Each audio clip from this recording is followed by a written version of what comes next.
नारी शक्ति है, सम्मान है, नारी गौरव है, अभिमान है, नारी ने ये रचा विधान है, मेरा नतमस्तक इसको प्रणाम है। A tremendous good evening to all, I Suman Kumar feeling very proud to talk on the topic the women empowerment. नारिणा तेसा युक्त विश्रवा भवति दीपितम, सा सृजन्ति सा रचन्ति सा विनाशाय दुष्टकम। She creates, she protects and she destroys the weak. Honorable Speaker, esteemed delegates and fellow advocates for a better future. Today, we gather not just as youth, but as the architects of tomorrow to campaign women's empowerment.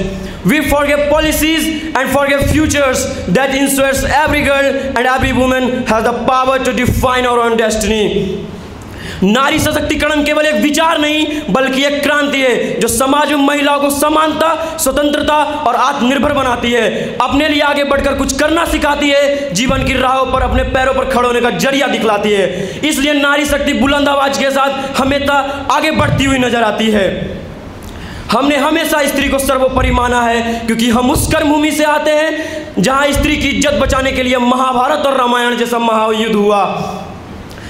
हमें इनसे प्रेरणा लेना चाहिए कि जहां भगवान के नाम के आगे एक स्त्री का नाम होता है या कुछ और नहीं, यह स्त्री के प्रति हमारा सम्मान है। पर आज हमारे समाज में वैसे लोग हैं जो स्त्री को कमज़ोर समझते हैं और उनको घर की चार दीवारियों में कैद कर रखना चाहते हैं।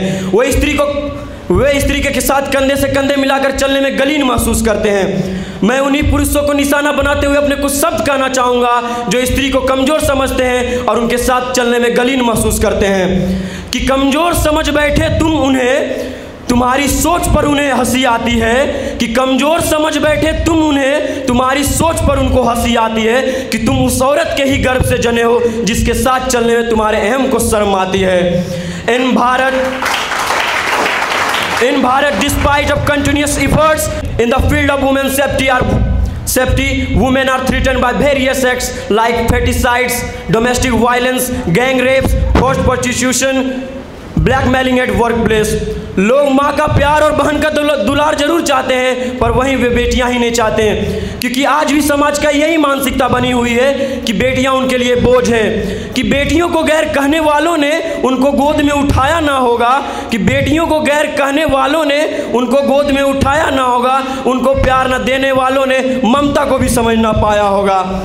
At the end, I want to say government has to provide a vital platform for young women to provide leadership skills, gain knowledge of parliamentary procedures and become advocates of gender equality, fostering their participation in civic and political processes and accelerating societal progress।